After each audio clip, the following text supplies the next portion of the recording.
In the early 1990s, one of Hollywood's biggest action stars pestered a U.S. defense contractor to sell him a truck the American military had famously used in a war with Iraq.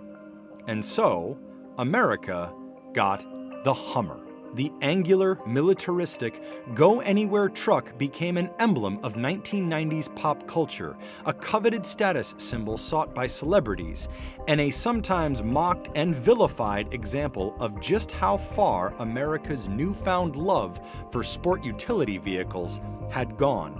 The Hummer was huge, brash, and often brightly colored, and it became a favorite choice for adventurous buyers who didn't mind attracting attention. And then, it was gone, as parent company General Motors collapsed into bankruptcy. I would say there probably isn't many more iconic vehicles of this century than the Hummer. I would put like the Hummer, the Prius, the Beetle. I would say they all existed for a time and were so incredibly popular, and that popularity has faded for all of them. But I mean, Hummer was so ubiquitous at one point in terms of representing that overly emasculated, aggressive, almost stereotype. The Hummer had a brief life, spanning just under 2 decades, but it made a lasting impression.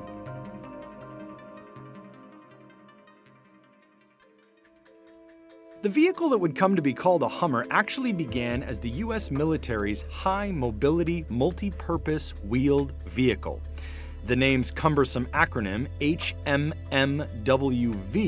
landed the truck with its nickname, Humvee. It was first developed in 1981 by U.S. defense contractor AM General. It was most notably used in the First Gulf War, but the kind seen on roads and highways later on came about because, as the story goes, Arnold Schwarzenegger saw a convoy of Hummers in Oregon while filming a movie and decided he had to have one. Upon seeing them, he would later say he could see himself driving the vehicle in the mountains and in the desert. Schwarzenegger reportedly lobbied AM General repeatedly for one of the vehicles. At first, he demanded one of the same Humvees the company had sold to the military, but he was refused, since the truck was not street legal. Then he began asking AM General to make a civilian version. He even flew out to the company's headquarters in South Bend, Indiana to make his case. The contractor eventually created a civilian version in 1992 and named it the Hummer. Schwarzenegger was there for the unveiling of the vehicle and drove one of the first specimens off the assembly line. By many measurements, the Hummer outdid every other passenger vehicle on the market. It had a full 16 inches of ground clearance. That's over 9 inches more than the Jeep Wrangler Rubicon. It was also 7 feet wide, almost as wide as the biggest street-legal semi-trucks, making it stable and resistant to rollover despite its height. The civilian version came with a more comfortable cabin geared for cruising and commuting rather than combat, but the truck did retain some of the features found on the original version. This was a vehicle that was extremely capable of going anywhere off-road. So even if most owners never actually took it off the pavement, the vehicle did have the credibility behind it. The owners of the vehicle knew that it could go really far off-road if they so desired, and the capability of that vehicle was part of its credibility. And the Hummer was a success for a while. GM bought the brand in 1999 and expanded the lineup with progressively smaller models, called the H2 and H3. By 2002, General Motors was launching the Hummer brand in a big way with the H2, which was a smaller version of the smaller, more consumer-friendly version of the H1 that was heavily based on GM pickup, heavy-duty pickup mechanicals. And the timing of it was sort of fortuitous for General Motors because the Gulf War, the second Gulf War was starting, and all of the news, all you saw were military Humvees, storming into Iraq. And right about that time, General Motors launched the H2. So it was able to capitalize on current events of the time. It also made it a very polarizing vehicle because Americans were either in support of the war or they were really, really against it. Eventually, every celebrity seemed to have one. Schwarzenegger himself owned at least 7 at one point. Heavyweight boxer Mike Tyson had 6. At its peak in 2006, Americans bought more than 71,000 Hummers. The vehicle was an oddity in the marketplace. Huge, blunt, and aggressive. But that appears to be part of what people liked about it. It was a vehicle that absolutely could not be ignored. I think the fact that there were so many of them that were painted in bright yellow sort of spoke volumes about the fact that this was a vehicle that people really wanted to be seen in. I mean, people generally chose pretty extroverted colors to go with this vehicle. The vehicle was, of course, extremely off-road capable, but there were a relatively small number of people who actually used it for that purpose. Really, it was a fashion statement. For some people, it was even a political statement. And most of all, it was a vehicle that, for those who were really into the product, it was something that they really wanted to show off and be seen in. However, there was also backlash against the truck, which critics viewed as an obnoxious gas guzzler. The original Hummer H1 got about 10 miles per gallon. The smallest of the lineup, the H3, got 14 miles per gallon with an automatic transmission in the 2010 model year. To activists and other critics, the vehicle became a symbol of excess and the American addiction to fuel at a time when prices were beginning to climb and the country was fighting wars in the oil-rich Middle East. In one high-profile case, a dealership in West Covina, California was vandalized, including 20 Hummers valued at about $50,000 each. The perpetrators spray-painted messages on several of the damaged trucks, including "Gross Polluter" and "Fat, Lazy Americans."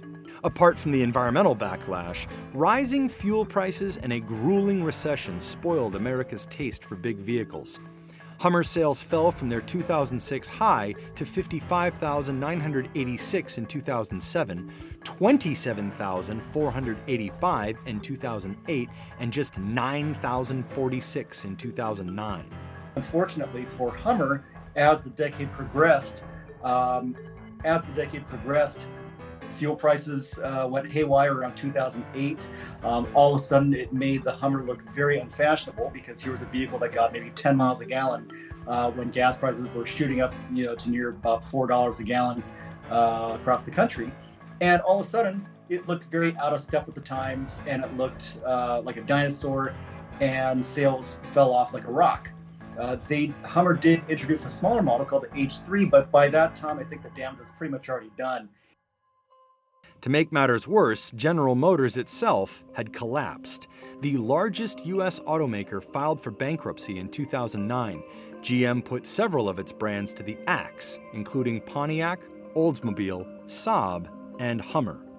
So I think for those times when General Motors was looking at what they should do as they were going through bankruptcy moving forward, Hummer was a brand that they had to unload. I mean, even if you look at what their pickup truck sales were at the time, those had just fallen off the cliff as well. So it was clear that Americans were not interested in these larger vehicles. All of the things that had made it appealing, its big, loud, brash attitude, were now liabilities.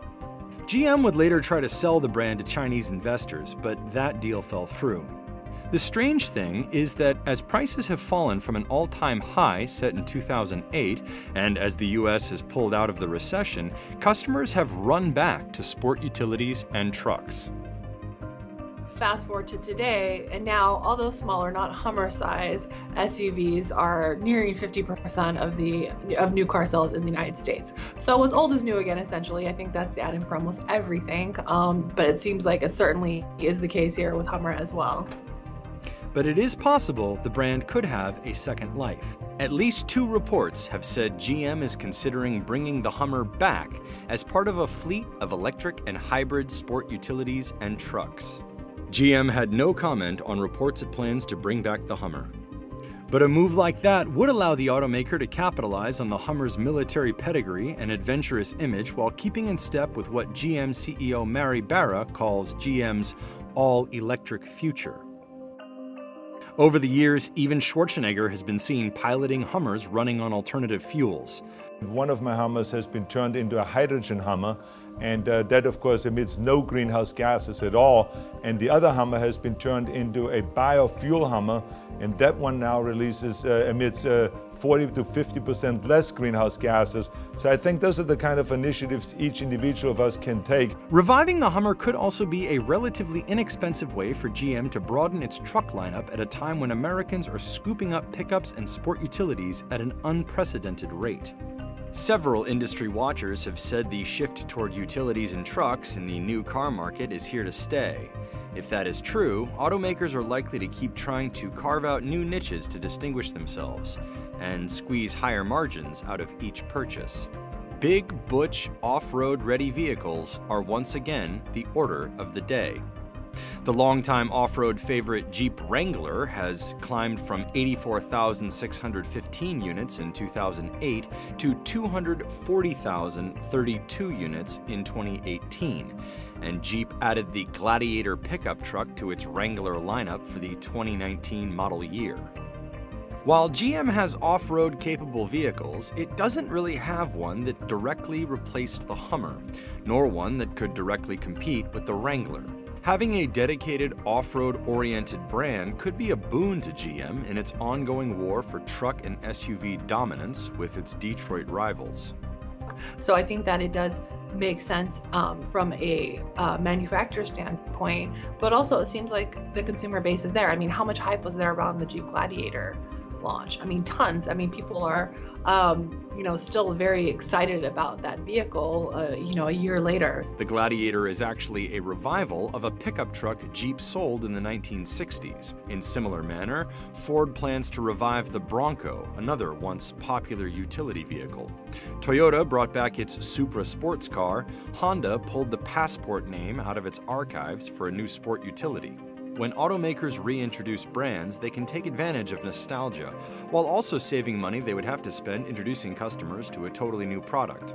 Even a brand as notorious as Hummer is still a recognized one.